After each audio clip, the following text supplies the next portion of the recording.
Shalom, shalom, brothers and sisters, friends and family all over the world. What an awesome and humbling opportunity we have to discuss the moedim, the appointed times of the Eternal One, whose name is YaHuWaH.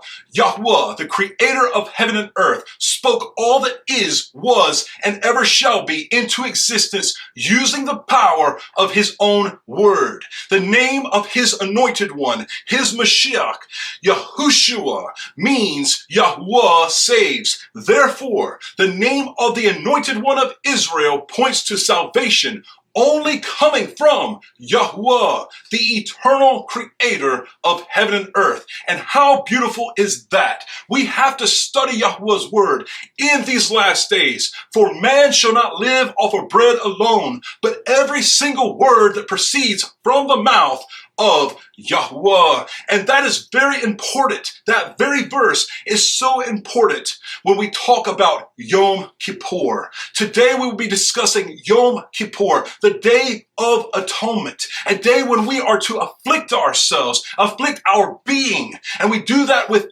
fasting. And in this day, we live off of the word of YaHuWaH.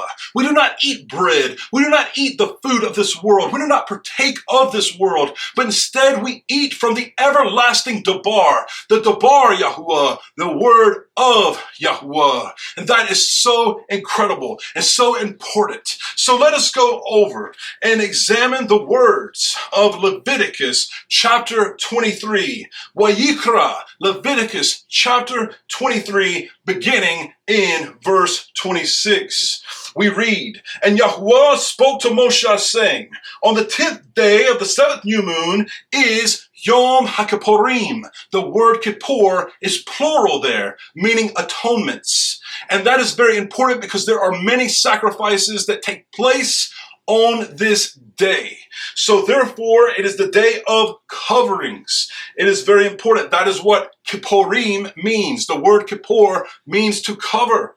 So we see here, it shall be a Mikra Kodesh, a set apart gathering. This word in Hebrew, these words in Hebrew imply a set apart convocation, which implies these are prophetic rehearsals, because all of the festivals are rehearsals of things that were to come. For instance, the Mashiach, the Messiah, Yahushua, who is the Lamb of YaHuWaH, also died on the Passover, a picture of the Passover lamb. His body was placed into a tomb, a picture of the purging of the leavening from the home. And then he rose on the day of first fruits, because he is the first fruits from the dead. He is the first from the resurrection. And of course, on the day of Shavuot, which they call Pentecost, the Ruach HaKodesh, the wind and breath and spirit of the Most High Elohim, YaHuWaH, came upon Yahushua's students. And this was the prophetic fulfillment. However, we know the fall feast point to the second coming of Yahushua, the Messiah. The first of the fall feasts is Yom Teruah, the day of the trumpet blast, the day of the alarm. And we know this is the day when the trumpet shall sound and the dead shall rise. We also know that the day of atonement, Yom Kippur, is a picture of the day when the judge is seated, the scroll is opened, and the judgment takes place. This is the picture of the judgment day. And then after this, we have Sukkot, the picture of the wedding feast, a picture of the time where it says that YaHuWaH will make his tabernacle with his people on the earth and wipe away every tear from their eyes. So it says, this is Mikra Kodesh. This is a set apart gathering for you, and you shall afflict your beings. Wa'initem et nefeshtechem.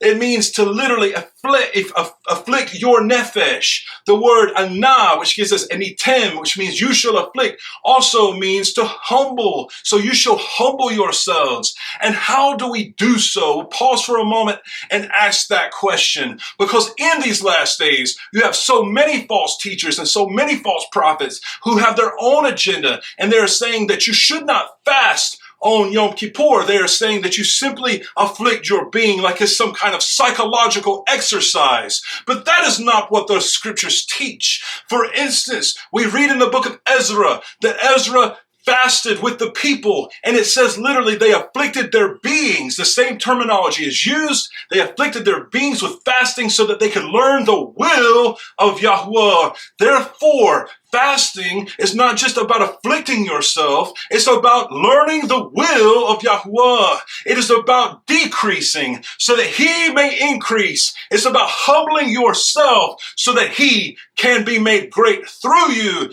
And in that moment, he can reveal to you the will that he has for you. So this is not punishment. No, this is an invitation to go deeper into YaHuWaH's presence. And that is why we are told to afflict our beings. In the Tehillim, in Psalm chapter 35, verse 13, it says, Initi besom nefeshi. Initi, I afflicted, I humbled myself. Besom, in fasting, my nefesh, my being. Therefore, David and other righteous men in the scriptures have defined for us perfectly what afflicting the being is. We must look internally in the scriptures to define terminologies. YaHuWaH has defined these terms very clearly to those who study the word, but to those who use the word to deceive and manipulate, they will always be able to do so because people are not eating from his word. But if you live from every single word that proceeds from the mouth of YaHuWaH and you eat his word, you feast upon it, and you eat it like it is the bread of your life, then you will draw near to YaHuWaH by doing his word. And you can also draw near through fasting and through prayer. And notice what it says, the very next thing. It says, after afflicting your beings, it says, and you shall bring an offering made by fire to YaHuWaH. Now, of course, this was a physical offering made by fire, but today this is a message to us as well, that we should be on fire, our hearts ablaze for the Elohim of Yisrael. We are told that we should love him with all of our heart, with all of our being, with all of our excess, everything that we have, with everything we should love him. This is the greatest command. And we are told that YaHuWaH is called El Kanahu, meaning that he is the passionate one. He is the jealous one. He demands exclusive worship. We only bow down to YaHuWaH, the Elohim of Yisrael, who is called the Elohim of all the earth, who is the Elohim of all creation. YaHuWaH deserves our fiery worship. Therefore, we must kindle the coals that are inside of our heart, and we must be passionate in our worship towards him as he is passionate towards us. And this is the way that we offer that fire. And also compare the sacrifice to the thanksgiving that we give. The scriptures say that we sacrifice the bulls of our lips. So therefore, we give praise and honor and prayers to YaHuWaH. And this is likened to sacrifice and likened to the burnt offering. And we can do this, and we can offer this while we afflict ourselves. And this, again, is an invitation. Remember that only the high priest could go into the most set-apart place. Only he could go one time out of the year on the day of Yom Kippur. That is why the day of Yom Kippur is the most important day in the entire year, year after year, because it is the day when the judge is seated, the scroll is opened, and he would judge from what is written, and he will require an atoning sacrifice to cover up the sins of his people. This is very important to comprehend. Now, let us continue. It says, and you shall do no work, for it is Yom Kippurim to make atonement for you before YaHuWaH, your Elohim. For any being who is not afflicted on that same day, he shall be cut off from his people. Therefore, people need to be very careful in this whole idea where they listen to these false prophets and false teachers who say that you can eat on Yom Kippur. No, you are to fast on Yom Kippur. And if you cannot endure the fast, then you may be able to have a little something to get through. But the average adult should be able to get through, because this, again, is not punishment. People think of this as punishment. No, this is to draw you near. The high priest is going into the most set apart place, but you cannot. However, you can press in spiritually and go into this intimate place with YaHuWaH while you fast, while you pray, while your heart is ablaze for him, and he will reveal mighty things to you. So this is not punishment. Yes, you are afflicting yourselves.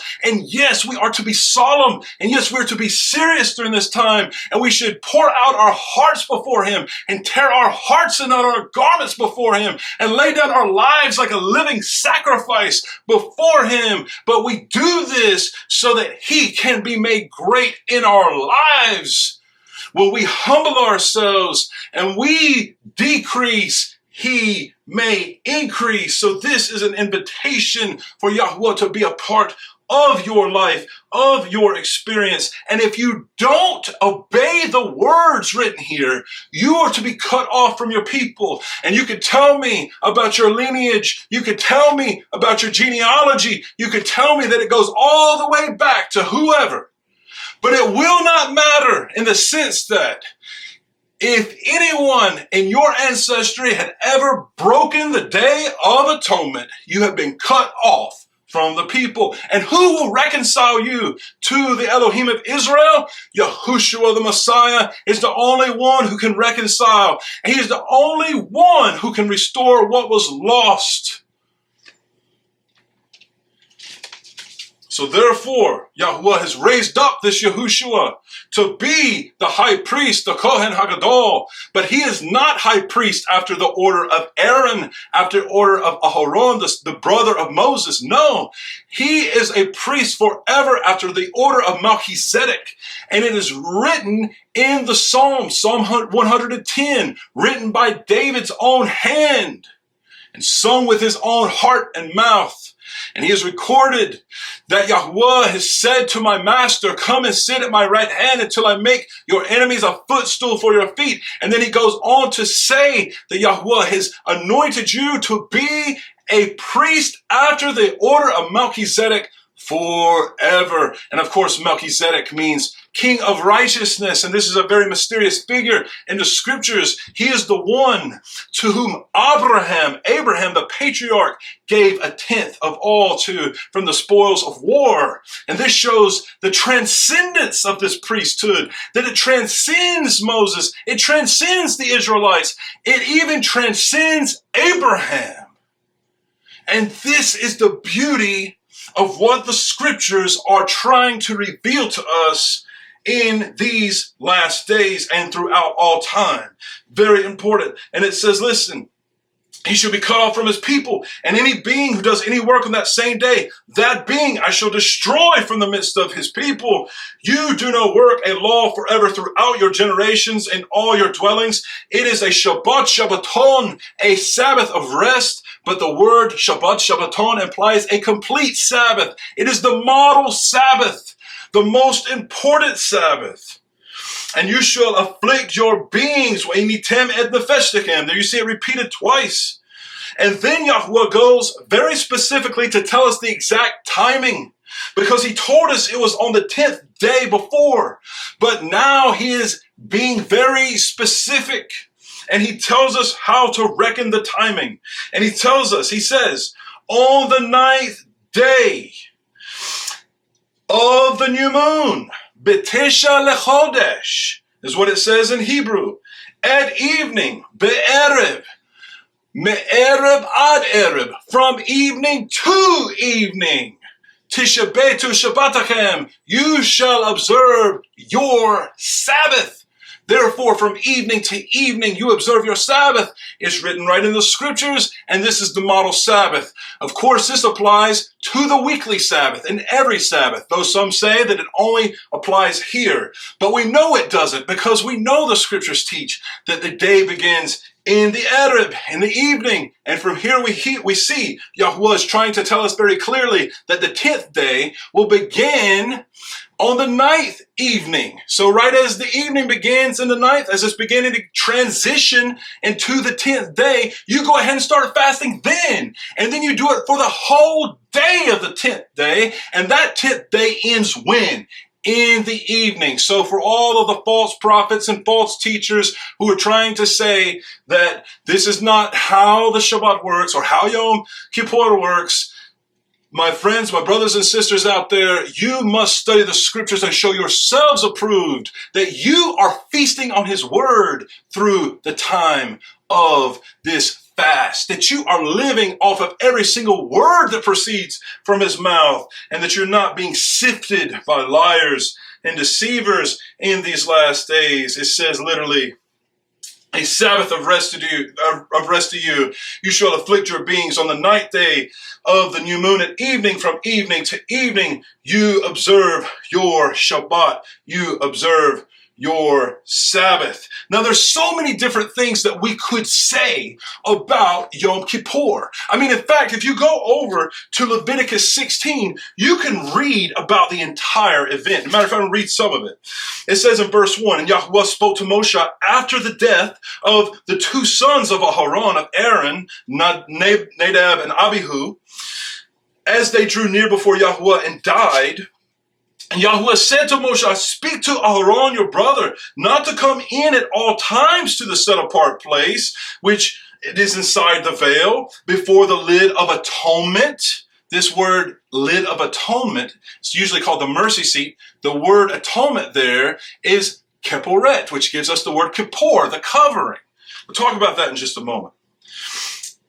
Which, it says this, with this, Aharon should come into the set apart place. With the blood of a young bull as a sin offering and of a ram as an ascending offering, he should put on the set apart linen long shirt and linen trousers on his flesh and gird himself with a linen girdle and be dressed with a linen turban.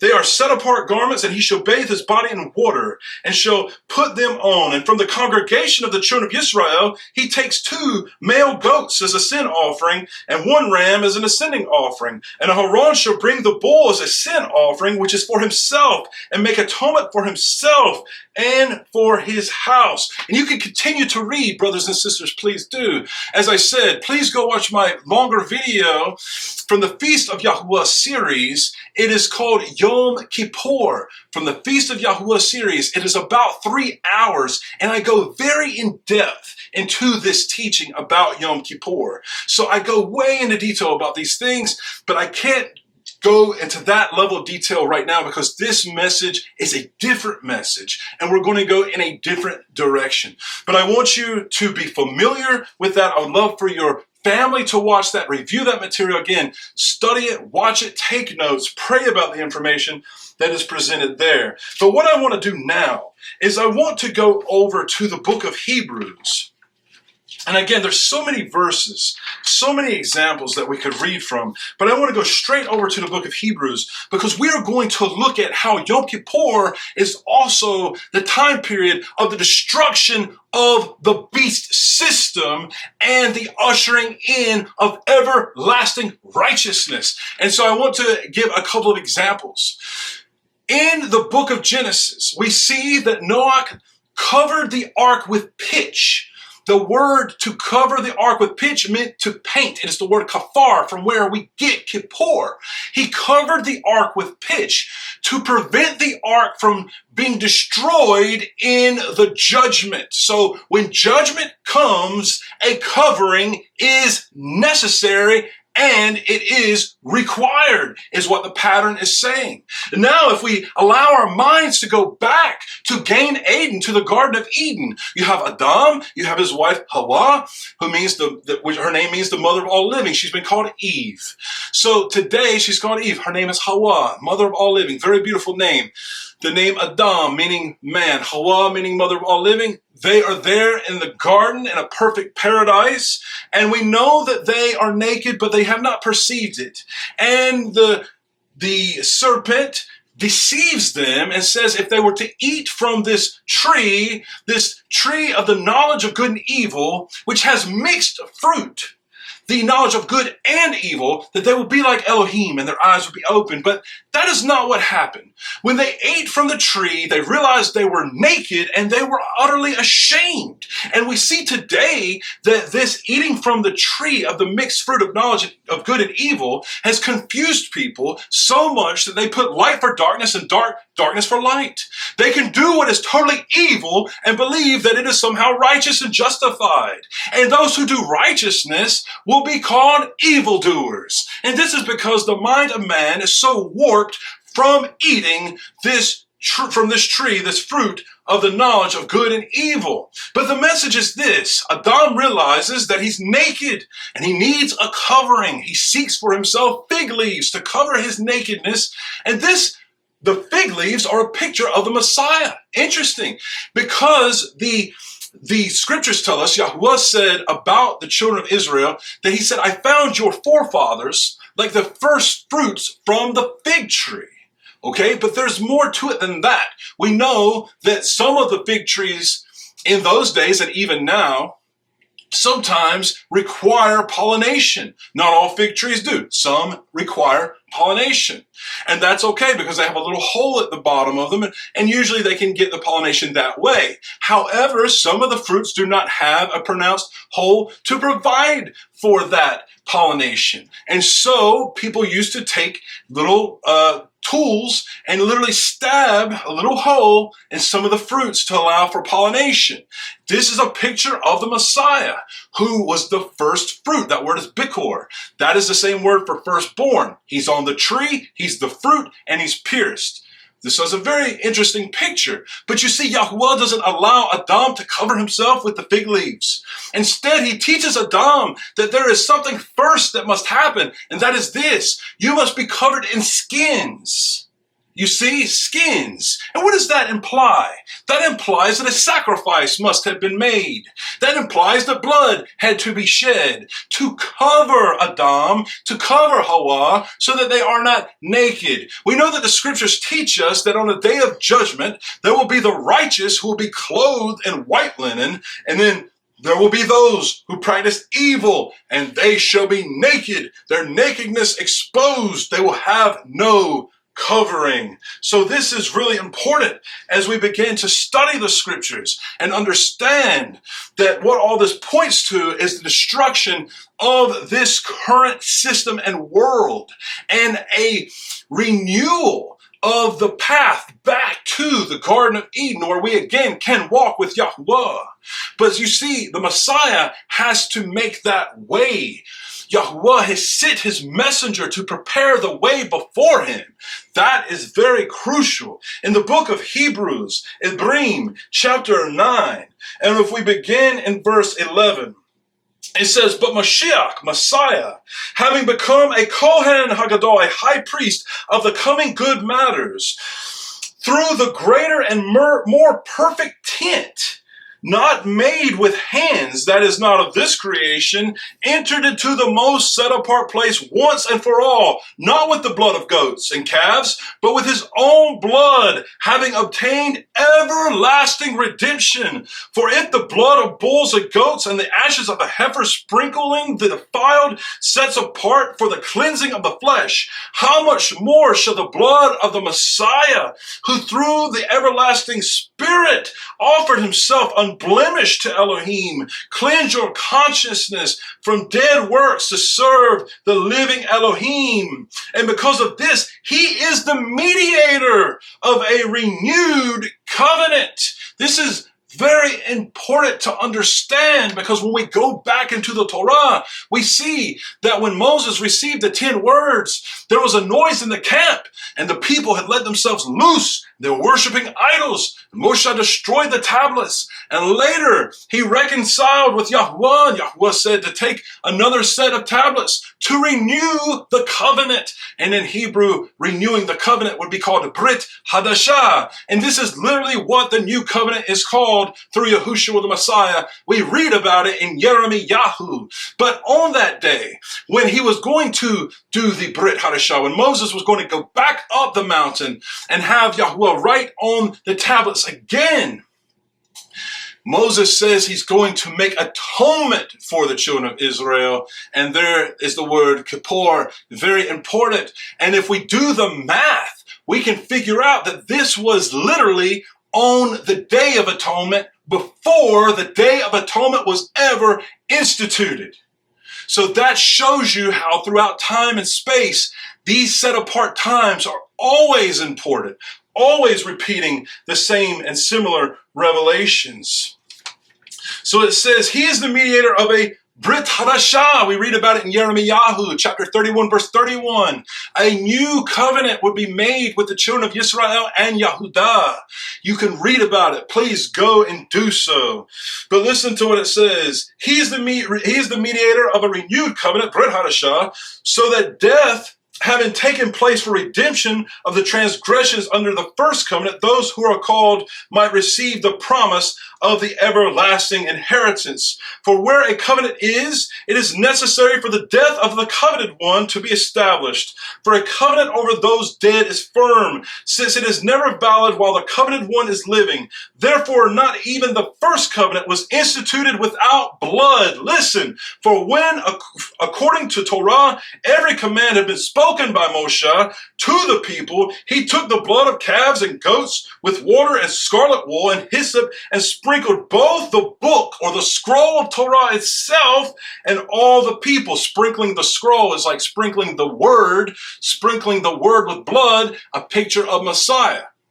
Very important. The very word for the skins that are used there for a scroll is bashar. The same word means glad tidings. For example, when we read about the feet of him who brings the good news in Yeshayahu, which is the Messiah, it is the word bashar, same word. Very important to understand. So this is what it says, saying, this is the blood of the covenant which Elohim commanded you. So we could continue on. This is what it says. And in the same way, he sprinkled with blood both the tent and all the vessels of the service. And according to the Torah, almost all is cleansed with blood. And without shedding of blood, there is no forgiveness. It was necessary then that the copies of the heavenly ones should be cleansed with these, but the heavenly ones themselves with better slaughter offerings than these. Listen, for Messiah has not entered into a set apart place made by hand, figures of the true, but into the heavens, the Shemayim itself, now to appear in the presence of Elohim on our behalf. Not that he should offer himself often as the high priest enters into the set apart place year after year with blood not of his own. For if so, he would have had to suffer often since the foundation of the world. But now he has appeared once for all at the end of the ages to put away sin by the offering of himself. And as it awaits men to die once, and after this the judgment, so also the Messiah, having been offered once to bear the sins of many, Yeshayahu 53 verse 12, shall appear a second time apart from sin to those waiting for him unto deliverance. Therefore, the scriptures are teaching us that our Messiah acts as Kohen Hagadol. Again, YaHuWaH said to my master, come and sit at my right hand until I make your enemies a footstool for your feet. That is Psalm chapter 110, written by David himself. So this is the power. So we read this so that I can take you over to the book of Daniel and now begin to explain to you how this all ties in to the destruction of the beast and the judgment of the beast and the end of all things. Daniel chapter 7, verse 7. We read, after this I looked in the night visions and saw a fourth beast, fearsome and burly, exceedingly strong. And it had great iron teeth. It devoured and crushed and trampled down the rest with its feet. And it was different from all the beasts that were before it, and it had 10 horns. And I was thinking about the horns. Then saw another horn, a little one coming up among them, and 3 of the first horns were plucked up out by the roots before it. And see, eyes like the eyes of a man were in the horn, and a mouth speaking great words. Now, I've explained who this beast is and who the horn is several times. But if you want a real deep understanding of this, I would say go and watch my video series, The Seal of YaHuWaH or the Mark of the Beast. And if you want to get right to the identity of the beast, then go to the video number 2. But if you want the full understanding, you're going to start in the first video. It's a 7-video series, about 14 hours total, but it's very deep, and it was shot in 2012. And again, the things I said there, they stand firm today. You want to read that for sure. You want to study that. So I'm not going to go into the great details of all this. We understand this, essentially, this is the lawless one, the man of lawlessness, the little horn who's coming up. And then what it says here, listen, this is what I wanted to highlight in verse 9.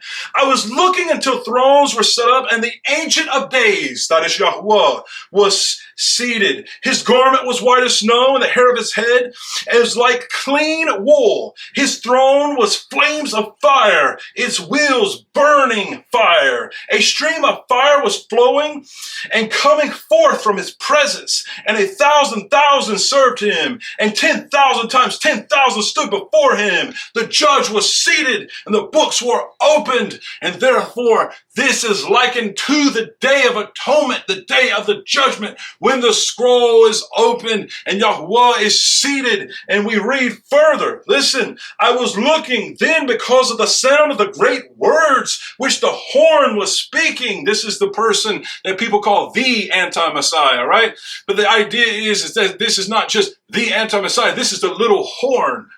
And you need to understand the little horn specifically is a specific position. But the point of this right now is to understand that what it is saying is that the horn is speaking great words. I was looking till the beast was killed and its body destroyed and given to the burning fire. And the rest of the beasts had their rule taken away. But a lengthening of life was given to them for a season and a time. I was looking in the night visions and saw one like the son of Enosh, which in scripture, Yahushua calls himself the Ben Adam. That word Adam is Hebrew, and Nosh is the Aramaic form, simply meaning son of man, son of Adam. I was looking and saw one like the son of Enosh coming with the clouds of heaven, and he came to the Ancient of Days, and they brought him near before him. And no one offers a proper explanation of this, but we know that the revelation is that this is the Messiah, son of David, son of David, and he comes to YaHuWaH, just as it is revealed in Psalm 110. YaHuWaH said to my master, come and sit at my right hand. And this is the fulfillment here. So therefore, the understanding of our high priest, our Kohen HaGadol, and understanding this concept of Yom Kippur, we can dig deeper into prophecy and begin to see it all play out. That Yom Kippur is a prophetic revelation of the destruction of the beast. Let's see what it says. And he came to the Ancient of Days, and they brought him near before him. And to him was given rulership and preciousness and a reign, and all peoples, nations, and languages should serve him. His rule is an everlasting rule which shall not pass away, and his reign that which shall not be destroyed. As for me, Daniel, my spirit was pierced within my body, and the visions of my head alarmed me. We're going to go on to, let's see, we're going to read all the way through this chapter. I drew near to one of those who stood by and asked him the certainty of all this. And he spoke to me and made known to me the interpretation of the matters. Listen, these great beasts, which are four sovereigns, which rise up from the earth. Then the set apart ones of the Most High shall receive the reign and possess the reign forever, even forever and ever. Now we know the 4 beasts were Babylon, Media, Persia, Greece, and Rome, without a doubt. All right. Then I desired for certainty concerning the 4th beast, which was different from all the others, very fearsome, with its teeth of iron and its nails of bronze, which devoured, crushed, and trampled down the rest with its feet. This is how you know it's going to be a new world order, because this beast takes over the whole world and tramples the whole earth under its feet. And concerning the 10 horns which were on its head, and of the other horn which came up, before which 3 fell, this horn which had eyes and a mouth, which spoke great words, whose appearance was greater than his fellows, I was looking, and this horn was fighting against the set apart ones, and was prevailing against them, until the Ancient of Days came, and right ruling was given to the set apart ones of the Most High. And the time came And the set apart ones took possession of the rain. This is what he said. The fourth beast is the fourth rain on the earth, which is different from all other rains, and it devours all the earth and tramples it down and crushes it. And the 10 horns are 10 sovereigns from the rain. They shall arise, and another shall arise after them, and it is different from the first ones, and it humbles 3 sovereigns. And it speaks words against the Most High, and wears out the set apart ones of the Most High, and it intends to change the appointed times, the moedim and law, and they are given into his hand for a time and times and half a time. But the judgment shall sit. Pay close attention. The judgment shall sit, and they shall take away its rule, to cut off and to destroy until the end. And the reign and the rulership and the greatness of the reigns under all the heavens shall be given to the people, the set apart ones of the Most High. His reign is an everlasting reign, and all rulership shall serve and obey him. This is the end of the matter. As for me, Daniel, my thoughts greatly alarmed me, and my color changed, and I kept the matter in my heart. So here we see what the great day of judgment is all about. The judgment is seated, and as the judge is seated, one like the son of Adam is brought forth. This isn't from the Brit Hadashah. This is from the Tanakh, the Hebrew scriptures. Way before YaHuWaH ever came on the scenes, the scripture told us the sovereign Messiah will not only come riding on a donkey, according to Zechariah, but he's going to come with the clouds of the heavens. And that is how we know there are 2 comings of Mashiach, because there are 2 comings described. But I wanted to highlight to you that when the judge goes to judge the people, the son of Adam is brought forth, and then they destroy the beast. So the whole concept of Yom Kippur is not just a time of mourning, but it is a time of liberation for the Kodesh ones, for the righteous ones. Daniel chapter 12, we read in verse 1, Now at that time Mikael shall stand up, the great head who is standing over the sons of your people, and there shall be a time of distress, or of course in the Christian scriptures it says tribulation, the great code word.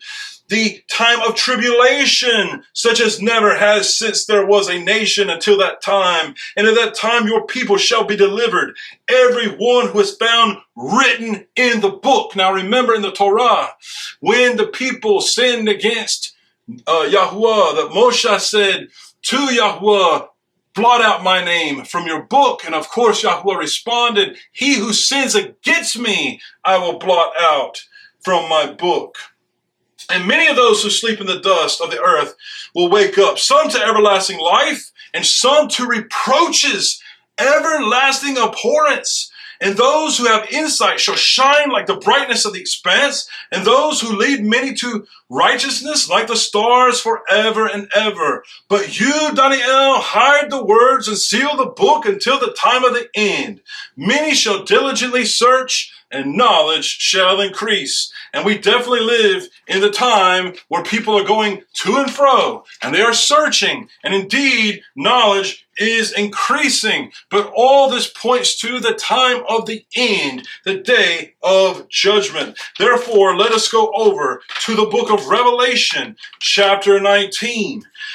Revelation chapter 19, we began reading in verse 11, but I would like to first say that before we get to this point, we hear the proclamation of Hallelujah 4 times, and it's found in the Aramaic and the Greek perfectly. Hallelujah, meaning praise Yah. That is the anthem, our anthem in these last days. But in verse 11, we read, And I saw the heaven open, and there was a white horse, and he who sat on him was called trustworthy and true, and in righteousness he judges and fights. And his eyes were as a flame of fire, and on his head were many crowns, having a name that had been written which no one had perceived except himself. No one truly perceives his name, YaHuWaH, except he himself who truly understands the Father. For he comes from the Father and having been dressed in a robe dipped in blood, and his name is called Dabar YaHuWaH, Hadabar YaHuWaH, the word of YaHuWaH. And the armies of the heaven dressed in fine linen, white and clean. Notice they're dressed in fine linen, white and clean. These are the garments that the priest would wear. These are the garments that are usually worn on Yom Kippur, white garments to signify the white linen that the righteous will wear when they are resurrected.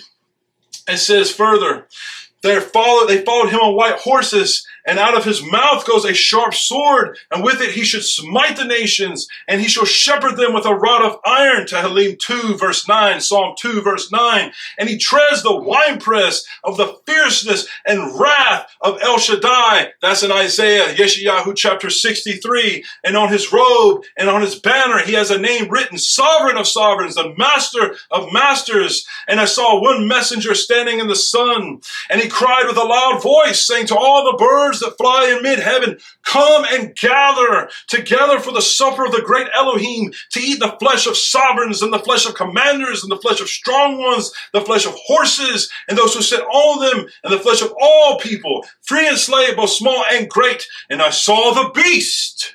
Listen.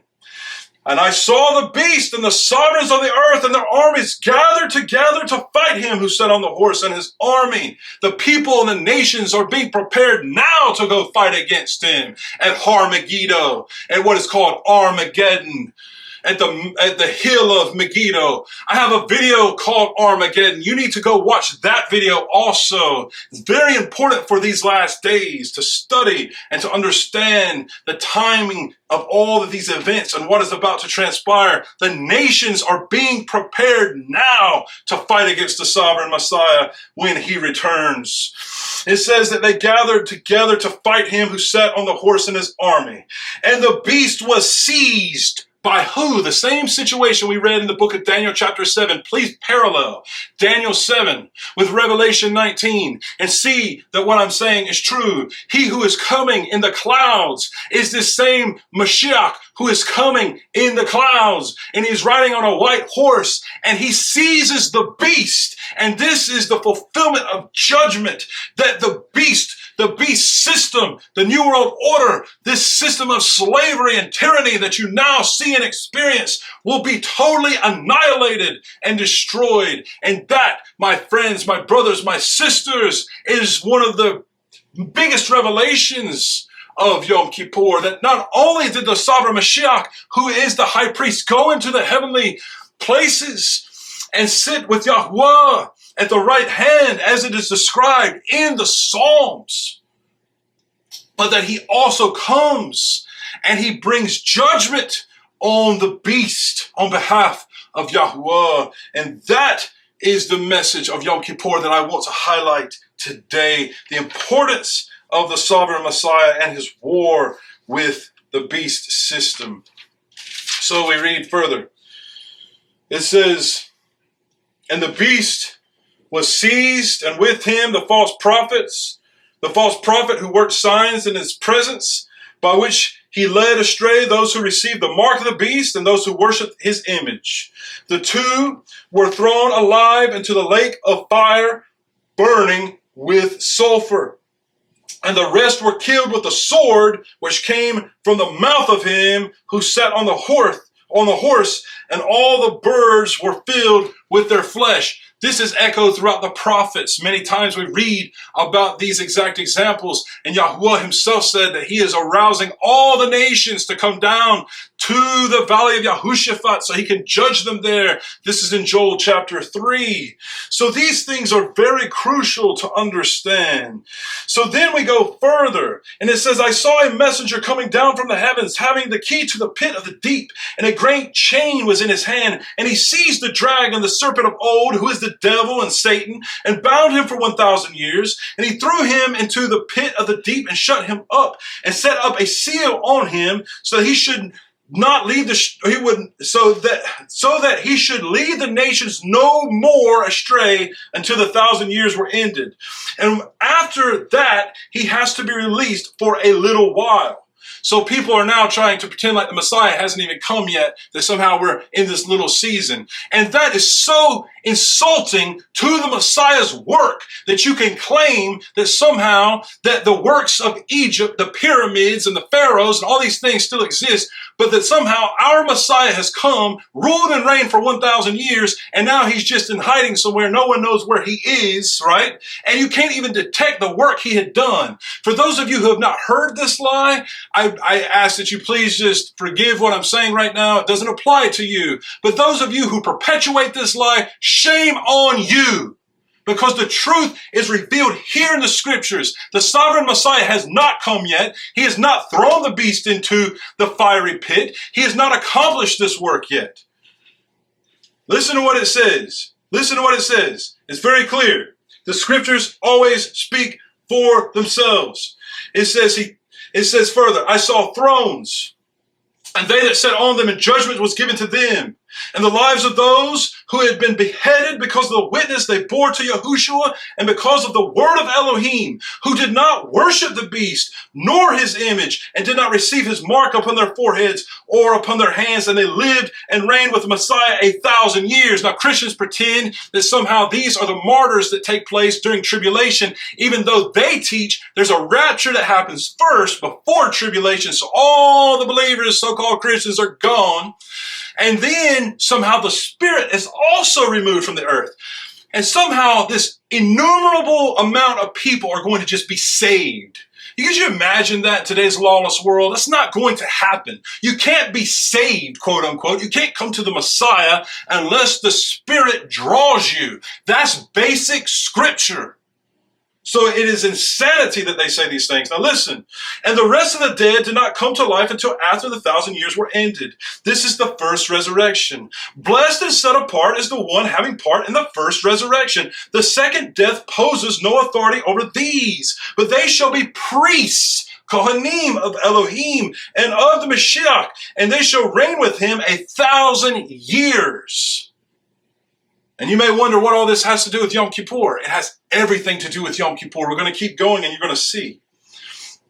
And when the 1,000 years have ended, Satan will be released from his prison, and he shall go out to lead the nations astray, which are in the four corners of the earth, Gog and Magog, to gather them together for battle, whose number is as the sand of the sea. And they came up over the breadth of the earth and surrounded the camp of the set apart ones, the beloved city. And fire came down from Elohim out of the Shemayim and consumed them, just like with Sodom and Gomorrah.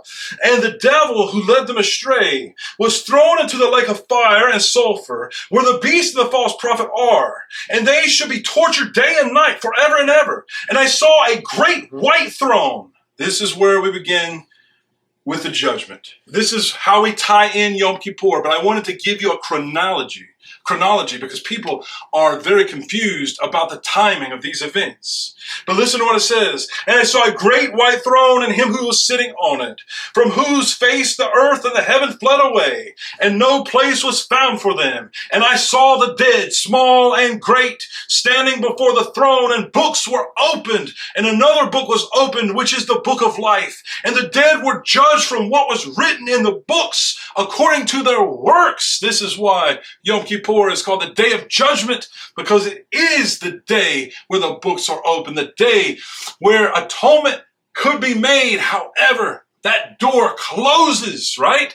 That the end of Yom Kippur, the gate to salvation closes. And brothers and sisters, we're seeing the gate of salvation close and close and close. We are seeing it get narrow and narrow. This way is truly narrow. And as time progresses, our path becomes more narrow. It says, and another book was opened, which is the book of life, and the dead were judged from what was written in the books according to their works. And the sea gave up the dead that were in it, and death and Sheol gave up the dead that were in them, and they were judged, each one according to his works. And death and Sheol were thrown into the lake of fire. This is the second death. And anyone who is found written in the book of life, anyone who is not found written in the book of life, he was thrown into the lake of fire. Brothers and sisters, take a moment and imagine yourself on the day of judgment, standing before YaHuWaH and his Mashiach. Imagine yourself in this moment. Think of what it may mean for you to stand before him and for him to weigh out your works and to know you intimately. His eyes like fire, seeing straight through you, knowing all that you've ever said and all that you've ever done. And that is why I wanted to highlight this, to bring about the fear of YaHuWaH, the awe of YaHuWaH that he deserves as the great judge. We stand in fear before him. Brothers and sisters, I want to end with this in Yeshayahu chapter 1 and verse 16. YaHuWaH said through the great prophet 2,700 years ago, this was his heart for his people then, and this is his heart for you today. Wash yourselves, make yourselves clean. Put away the evil of your doings from before my eyes. Stop doing evil. Learn to do well. Seek right ruling. Reprove the oppressor. Defend the fatherless. Plead for the widow. Come now and let us reason together, says YaHuWaH. Though your sins are like scarlet, they shall be as white as snow. Though they are red like crimson, they shall be as wool. It is time for us to pour out our heart, to get on our knees, to fast before YaHuWaH Almighty and cry out to the great judge, because he has an elaborate plan that he's laid out in the scriptures. And we've read about it in the book of Daniel, and we've read about it in the book of Revelation. And we see how Yom Kippur and the great judgment ties in to the end times and to the finale. And this is very important, brothers and sisters, because Yom Kippur points to the end of the beast and the liberation of YaHuWaH's people. But it happens through judgment, and it happens through YaHuWaH's great wrath. And you do not want YaHuWaH's wrath to be poured out on you. You don't want to be numbered with the beast. You don't want to be numbered with those who are committing fornication, with those who are doing murder, all the murder and the hate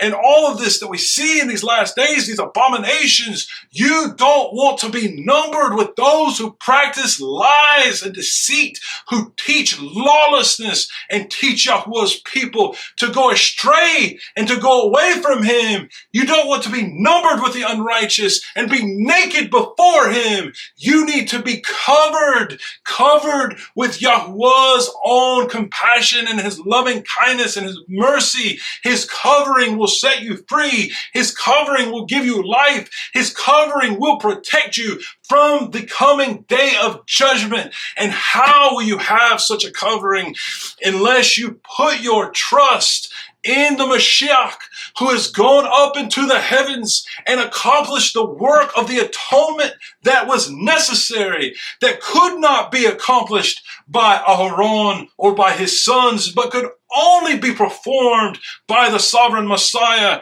The sovereign Messiah died before the temple was even destroyed. Therefore, YaHuWaH made a way for salvation before the house of YaHuWaH was destroyed. We know that there were goats. There was a goat that was offered on the Day of Atonement. And one would go out into the wilderness would go out to Azazel. And this one that would go out to the wilderness would go to a foreign city, and it would be like a curse that would come upon it. You'd go to a cursed place. And we know that before Yahushua, after Yahushua's death, before the temple was destroyed, that goat kept returning back to the people, indicating that Jerusalem was about to be destroyed by the Romans. They had to start throwing the goat off the cliff to keep him from coming back. That's how terrible this all began to be. But that was a picture letting them know and warning them of the coming judgment. And just like that goat would return, brothers and sisters, I am now telling you that judgment is coming upon this world. The only way to escape it is to put your trust in YaHuWaH through his plan of salvation. His high priest has gone into the heavens to make peace, to make a covenant of shalom, that will give us peace and reconcile us to our Father, YaHuWaH, the Eternal One. How great and awesome is that? And I pray that this message will just light the fire inside of your heart, so that when you go before the Eternal One and you bring forth your heart to Him and you pour out your words to Him, your tears to Him, that you will receive His Ruach HaKodesh, His set-apart wind and breath, that it will come upon you and breathe on you, that you will grow in YaHuWaH through the fasting and through the afflicting of your being, and that as you humble yourself, He will be made great in you before the time of the destruction of the beast and the New World Order. Brothers and sisters, call on YaHuWaH while He may be found. Call on Him while He is near. As I've told you so many times, I'm working on the book about the name of YaHuWaH. We've had some setbacks with editing and various things. It's a very elaborate book. I forget how many words, but it's a very, very lengthy book. A lot of information, over 300 pictures. I think it's like 340 colored pictures, something like that, 200 citations, a lot of things. And I keep bringing this up because I want you to know that we are diligently working on it. We've had some setbacks. So I ask you, please pray for the project. Pray for what it is we're trying to do. And thank you so much for allowing me to be a part of your walk with YaHuWaH. Shalom, shalom.